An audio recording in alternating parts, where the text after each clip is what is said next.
साथियों नमस्कार। साथियों, पाकिस्तान अपना इस कदर सौदा कर चुका है कि इस समय पाकिस्तान बुरी तरह से एक जाल में फंस गया है, जहां वो ये नहीं समझ पा रहा है कि अमेरिका को खुश करे, चाइना को खुश करे, अपनी जनता को खुश करे या अपनी फौज को खुश करे। चारों तरफ से घिरता पाकिस्तान अंत में टूटता हुआ ही नजर आएगा। पिछला एक हफ्ता पाकिस्तान के लिए बिल्कुल भी ठीक नहीं गया है। सबसे पहली घटना जो आपको याद हो कि सभी देश मिलकर के रूस में बैठक करते हैं और यह निर्णय निकलता है कि भाई बगराम एयरबेस जो यूएसए लेना चाहता है उसका हम सब मिलकर विरोध करेंगे और सबके सब अफगानिस्तान के साथ खड़े हैं। उसके बाद देखा गया कि अफगानिस्तान के विदेश मंत्री भारत आ गए। उसके बाद देखा गया कि पाकिस्तान ने अफगानिस्तान के काबुल में जाकर के बम ब्लास्ट कर दिया। उसके बाद एक खबर आती है कि डोनाल्ड ट्रंप को नोबेल पुरस्कार नहीं मिल रहा है। यानी जो पाकिस्तान नोबेल पुरस्कार की वकालत कर रहा था और कह रहा था कि ट्रंप को नोबेल पुरस्कार मिलना चाहिए, अब वो भी नहीं मिला।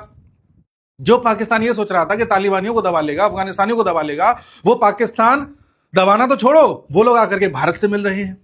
और अब स्थिति यह हो गई है कि पाकिस्तान के बॉर्डर पर युद्ध छिड़ गया है। जी हां, पाकिस्तान और अफगानिस्तान के बॉर्डर पर, जहां एक तरफ से तालिबान, एक तरफ से इनकी कायर फौज आपस में लड़ रहे हैं। और पाकिस्तान का वही है, झूठ बोलता है। उसकी आवाम इतनी जाहिल है कि उसको आप कोई भी झूठ परोस दो मान लेते हैं। तो वो झूठ परोस रहे हैं अपनी आवाम को खुश करने के लिए, लेकिन ये अंदर ही अंदर मामला इतना गहराता चला जा रहा है कि अगर ये ज्यादा रायता फैल गया तो पाकिस्तान सिमट नहीं पाएगा। आइए एक एक करके देखते हो क्या रहा है। देखिए, जैसा कि अफगानिस्तान के फॉरेन मिनिस्टर ने भारत में खड़े होकर के बोला कि भाई हम अपनी जमीन का उपयोग किसी भी प्रकार के टेररिज्म के लिए नहीं होने देंगे, हम अपनी जमीन का प्रयोग भारत के खिलाफ नहीं होने देंगे। और साथ में उन्होंने यह भी कहा कि पाकिस्तानी हमारे सब्र का इम्तिहान न ले, हमारे साहस को टेस्ट न करे, क्योंकि हम वही तालिबान हैं जिसने 20 साल तक अमेरिका को टिकने नहीं दिया, जिसने यूएसएसआर को टिकने नहीं दिया, नाटो को टिकने नहीं दिया। तो तुम क्या हो? पाकिस्तान को धमकी दिया हमारी धरती से खड़े होकर के। यही आमिर खान मुत्ताकी हमारी धरती से खड़े होकर के बोल रहे हैं पाकिस्तान को कि ऐसा है, पाकिस्तान किसी भी प्रकार का डिस्टर्बेंस करना छोड़ दे, वरना अंजाम बहुत बुरे होंगे। यही खान साहब हमारे यहां खड़े होकर के ये बोल रहे हैं कि पाकिस्तान लगातार जिस तरह की हरकतें कर रहा है, पीओके के लोग पाकिस्तान के नहीं है, पीओके भारत का है। इस चीज को भी स्वीकारा है इन्होंने। और साथ में इन्होंने ये भी कहा है कि पाकिस्तान लगातार बॉर्डर पर इस तरह की हरकतें करता रहता है, यह उसके लिए नई नहीं है। तो जब पाकिस्तान ने काबुल पर अटैक किया था, मैंने पिछले वीडियो में बताया था, तो उस अटैक के बाद तालिबान ने कहा था कि हम इसका करारा जवाब देंगे, और तालिबान ने करारा जवाब देना स्टार्ट भी कर दिया है। और अभी तक जो खबरें आ रही हैं, देखो इन्होंने बोला, अफगानियों ने, तालिबान ने बोला है कि हमारे बॉर्डर इंडिया से लगते हैं और पीओके मतलब जो पूरा कश्मीर भारत का है, ऐसा ये बोल के गए हैं। ठीक है, तो अब पीओके की चर्चा भारत की जमीन पर खड़े होकर करना, उस वक्त करना जिस समय पाकिस्तान अफगानिस्तान को धमकाने का प्रयास कर रहा है, तो उस वक्त करना जब पाकिस्तान अमेरिका को खुश करने में लगा हुआ है, उस वक्त करना जिस समय अमेरिका अफगानिस्तान में बेस लेना चाहता है। हर चीज का एक स्ट्रेटेजिक मीनिंग होता है। इंटरनेशनल रिलेशंस में, डिप्लोमेसी में हर एक वाक्य का, हर एक शब्द का कोई ना कोई मतलब होता है, हमें पकड़ना आना चाहिए। ठीक है, इसके अलावा अभी तक खबर आ रही है, तालिबान के स्पोक्स पर्सन ने बताया है कि लगभग 58 से ज्यादा पाकिस्तान की जो कायर आर्मी के सोल्जर्स हैं मारे जा चुके हैं। और अभी तक अन्य सोर्सों से खबर ये आ रही है कि यह आंकड़ा 100 से ज्यादा भी हो सकता है। पाकिस्तान का कहना यह है कि हमारे तो वही 2-4 मरे हैं, ज्यादा कुछ नहीं है। तो उनके आंकड़ों पर आप ध्यान देना बंद कर दें, इनके लगभग 100 के आसपास मर चुके हैं। अभी तालिबान का जो इरादा है, जो बॉर्डर क्लैश हो रहा है, उसमें तालिबान का इरादा यह है कि हमें, देखिए, तालिबान अभी यह चाह रहा है कि पाकिस्तान की कुछ चौकियों पर कब्जा कर लिया जाए और पाकिस्तान के कुछ एरिया पर कब्जा कर लिया जाए।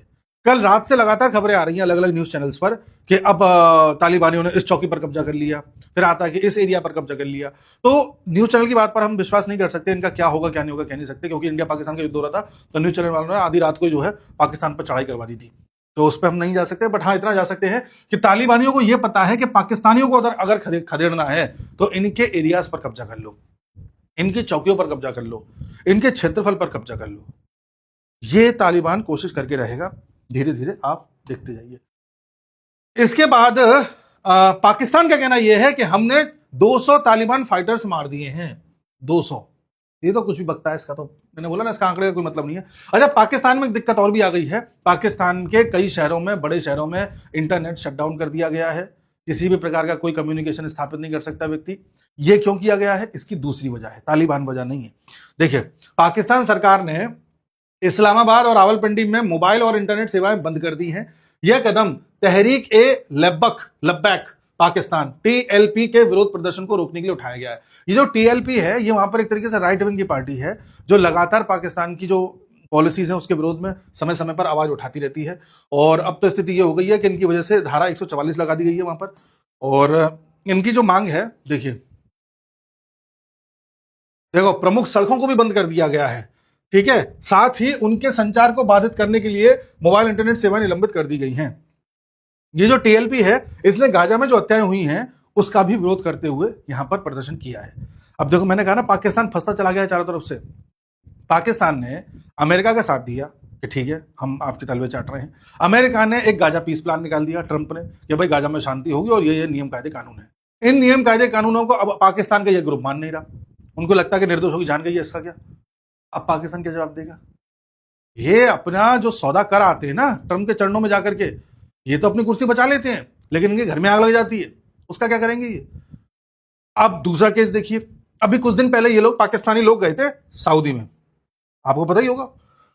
पाकिस्तान ने सऊदी के साथ एक डिफेंस डील करी कि किसी एक पर हमला, दोनों पर हमला माना जाएगा।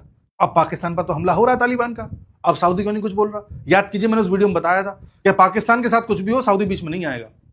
हाँ, ये जरूर है, सऊदी के साथ कुछ होगा तो पाकिस्तान को आना पड़ेगा, क्योंकि भाड़े के पिल्ले तो वही है ना, सऊदी वाले थोड़ी हैं।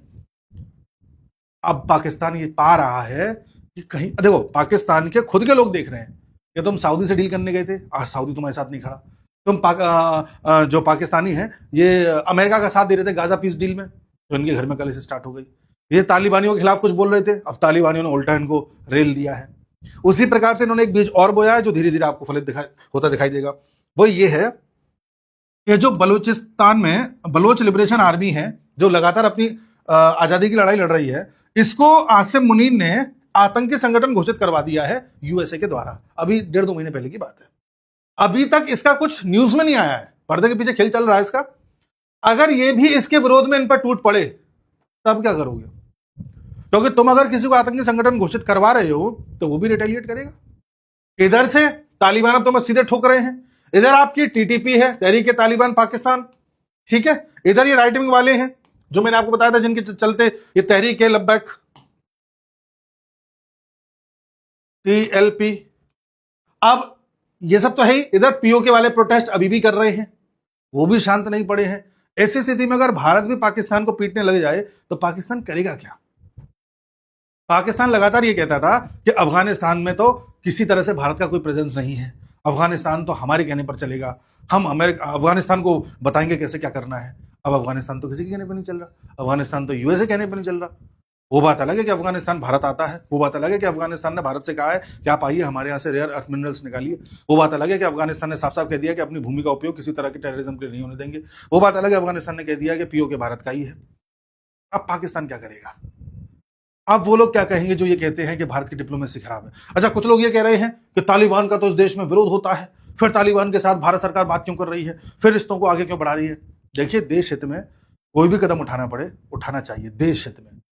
दूसरा, तालिबान के कई मुद्दों से हम आज भी सहमत नहीं है। तो पहली बात तो तालिबान सरकार को हमने अभी भी एक तरीके से मान्यता नहीं दी है। और दूसरी बात यह है कि तालिबान का वैसे भी दूसरे देशों में जाना मना है यूएन की तरफ से। ये हमने जो तालिबान के फॉरेन मिनिस्टर को यहाँ बुलवाया है, ये यूएन से स्पेशल परमिशन लेके बुलवाया है। तो आप इस तरह के नियम कायदे कानून पढ़ के हमारे देश की फॉरेन पॉलिसी को डिक्टेट मत करिए। अरे किसी जमाने में तो योगी आदित्यनाथ ऐसा कहते थे, अब इनको क्यों लेकर के आ गए? देश हित में जो करना पड़े करो, ठीक है। तो इस समय स्थिति ये है। अब धीरे धीरे आप क्या देखेंगे, धीरे धीरे इस एरिया में इतने ज्यादा डिस्टर्बेंस देखेंगे पाकिस्तान अफगानिस्तान के बॉर्डर पर, जिसे ड्यूरेंट लाइन बोलते हैं, कि पाकिस्तान जो ये सोचता था कि भारत में 2.5 फ्रंट खोलेगा, अब उसके 2.5 फ्रंट खोला हुआ है। एक अफगानिस्तान का फ्रंट है, भारत अभी फ्रंट खोल नहीं रहा, मान लो एक भारत का हो गया, एक उसका आधा अंदर का हो गया, 2.5 फ्रंट हो गए। अब क्या करो? उसके अंदर आधा क्या, उसके अंदर तो आधे ऐसे कई सारे हैं। बलूच लिबरेशन आर्मी है, अलग है, टीटीपी अलग है, ये जो लब्बैक वाला है ये अलग है, ऐसे न जाने पीओके वाले अलग है, न जाने कितने ग्रुप हैं।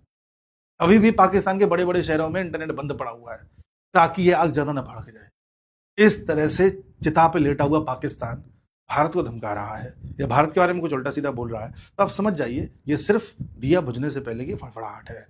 और रही बात ट्रंप की, तो ट्रंप ये जान चुके हैं कि नोबेल पुरस्कार उनको मिलना नहीं है। ट्रंप ये भी जान चुके हैं कि अब किसी तरह से कोई और काम होना नहीं है, इसलिए अब वो सीधे चाइना से भिड़ने लग गए हैं और चाइना पर टैरिफ लगा रहे हैं। अब वो सोच रहे हैं कि लाओ चाइना से सीधा वॉर कर लूं, कम से कम अपनी इकोनॉमी को ठीक कर लूं। तो ये अप्रोच भी उनकी गलत है। तो दो देश जो लंबे समय तक भारत के सरदर्द बने हुए थे, एक डायरेक्टली एक इनडायरेक्टली, एक का नाम यू से है, एक का नाम पी से है, इन दोनों ही अपने अब बर्बादी की ओर जा रहे हैं। आगे जो भी अपडेट आएगी मिलते हैं, तब तक के लिए नमस्कार।